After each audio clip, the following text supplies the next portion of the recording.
Good afternoon, everybody, and welcome back to E&W Farms. Today is Tuesday, February the 4th. I've come in from work, gonna feed cows. The 4230, as you just seen in that clip right there, it's being a little cantankerous tonight and not wanting to crank. So I'm fixing to check and see.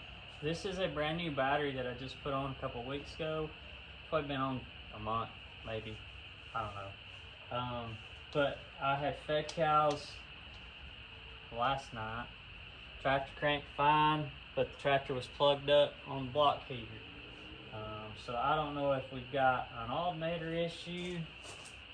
Our belt could be tightened up a little bit on the crank pulley up here. But I'm gonna check here and see what I got. So I don't have my digital multimeter with me, but I do have my test light. And this test light here is a snap-on test light, and it has a built-in multimeter with it.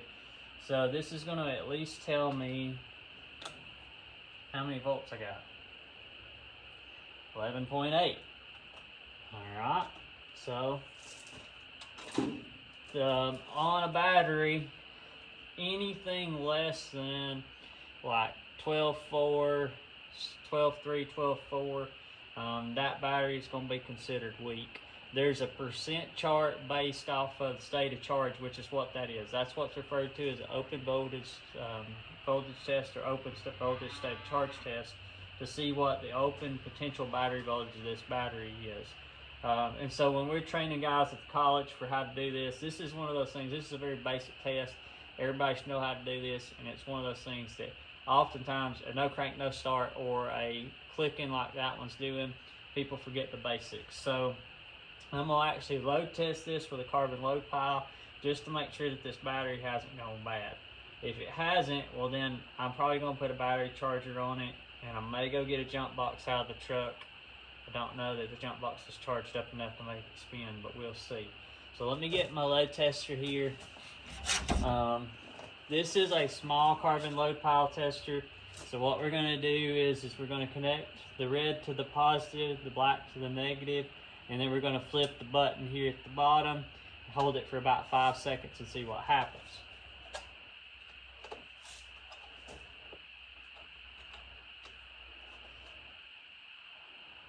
So you can see when I connect up, it's over here on this side. It's at the very end of the low, right at the good level. So I'm fixing to flip the switch to see what happens.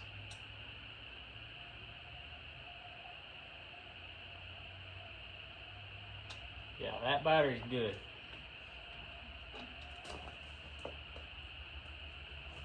And the carbon load pile's burning the dust off of it, which is what happens.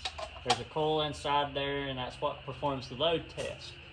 Okay, so now we need to figure out why we're not charging, or if the alternator's any good. Okay, so I got over on the alternator side. We could really use a fan belt. You see how low down in the groove in the pulley that belt is? So that belt's been slipping and burn off there. If we can feed cows tonight, oh crap, I forgot. That's the only bad thing. That guy right there, where those bolts and nuts are, that's the Lovejoy connection on these, which this one's been clanging and clattering. It needs one in it. I said we'd change the belt quick, but we'll do this probably later in the week and go from there. But if I can get it to run tonight, I'll feed with it tonight and tomorrow, and then Thursday I'll tear that apart. It'll be just like the one on the 6030. I might film just some pieces of it just so you can see it. But that's just those rubber bushings in there in those collars. John Deere's all have those in the 20s and 30s series, and I think they kept them all the way up to the 50s and 55s. But that's how you break that so you can get the fan belt off. But when I got over here to the alternator and started checking, of course the first thing you do is you always kind of just want to tug test everything and see what we got. So I grab a hold of this wire here. Notice anything there? That's loose enough that that could be getting a bad connection. Okay, so this is on a Delco, we've got one wire here that's going to nowheres that we really need to just remove like that.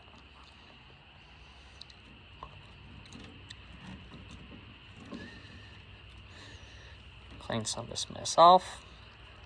I don't have my tripod, so I'm having to work one-handed.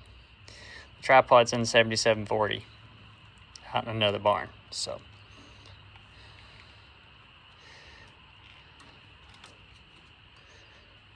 All right, got that out the way.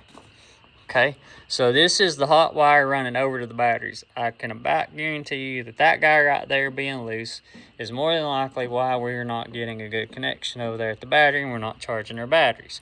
Okay, so I'm gonna go over and remove the ground from the battery cable so that when I loosen this, I don't run the risk of it grounding itself out here on the alternator, somewhere on the engine, and short circuiting this and causing the fire. So let me go do that. I'll come back. I'm gonna have to grab a wrench to get that off there, and then we're gonna clean this up, and then we'll put it back on. And I don't know, we may try to tighten that belt on that alternator, but let's see what we can come up with here. Sorry that I had to mount you 10 miles away, but I'll show you in just a second what I'm doing.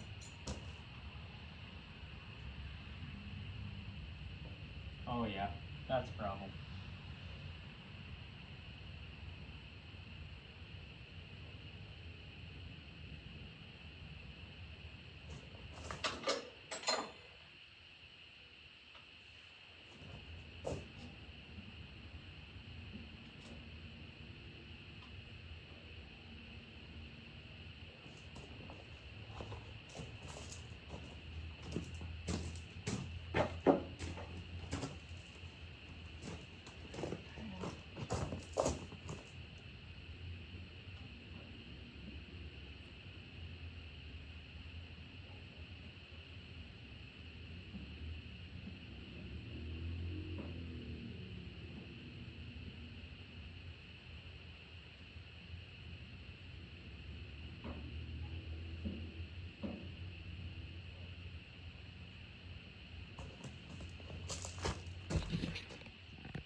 Okay, so you can look at that connector there. That should be shiny brass, and it's not, so we're gonna clean it up on both sides. It's got paint on this side. We're gonna clean up our post here. This is our igniter clamp, so we're gonna clean it up too. And then we should be ready to go. I'm trying to figure out what in the heck they got going on here. That's the joys of running old equipment. You never know how the person that had it before you is going to have something rigged up.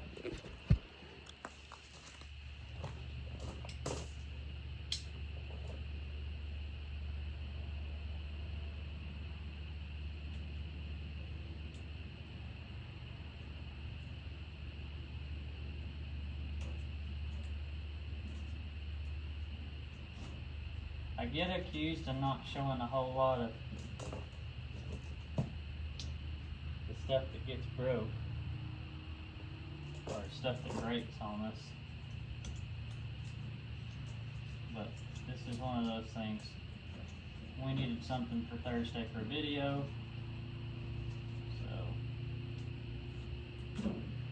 convenient, I guess you could say, that it happened. Cut that off.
for all my kids in class.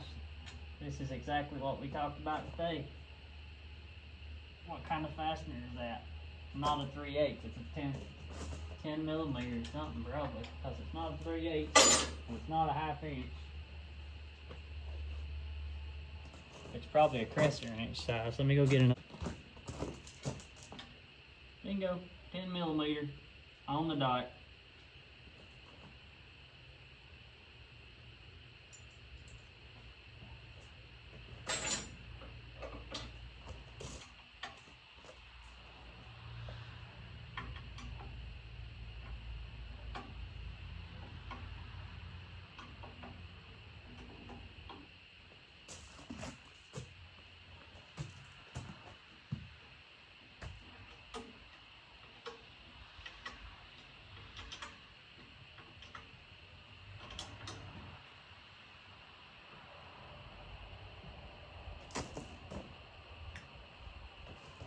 All right.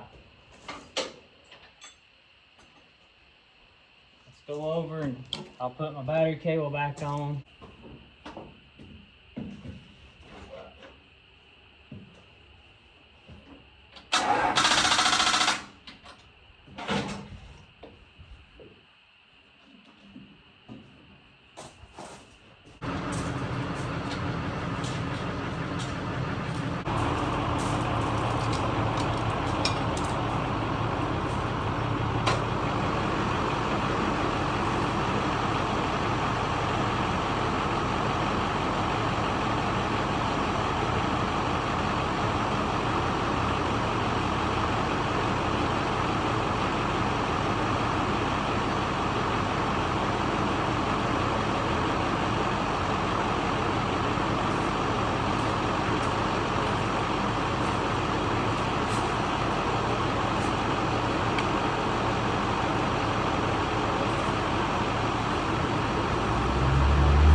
Whoever invented battery cables like this, I hope they don't reproduce again.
I think we got the 4230 fixed. Been in amongst feeding calves this afternoon. The RTV started running hot again, and the stinking rats had ate another hole in the heater hoses underneath the floorboard in the same place they were at last year. So, just like always on the farm, one thing's fixed and 5 more things break down. So, guess what your video is going to be like for Saturday? Working on the RTV again. And then we're going to go ahead and service it, because I need to make sure it didn't get too hot and scorch the oil and stuff that's in it, which we were planning on servicing anyways. So I let it cool down, and I've got it pulled in the barn out here. It's supposed to rain tomorrow and Friday, so that's what I'll do. And like always, the cake box where you just seen where we just filled it up, so it's full of feed, and it's in the back of the bed. So the good thing is we'll put the forks on the skid steer, go out and get them out. So thanks for joining us. I don't know what else to say. It's one of those days I'm really regretting my decision to grow up to be a farmer. Some days I think that there's better ways to spend money. And afternoons like this is a good reminder that it would be a lot cheaper just to sell out and sit at the house, not have to worry about any of this stuff. But hey, I thought this was going to be a great decision. So tune back in Saturday, check out, see how bad the RTVs tore up, and don't forget to subscribe to the channel so you can see that. We'll catch you later.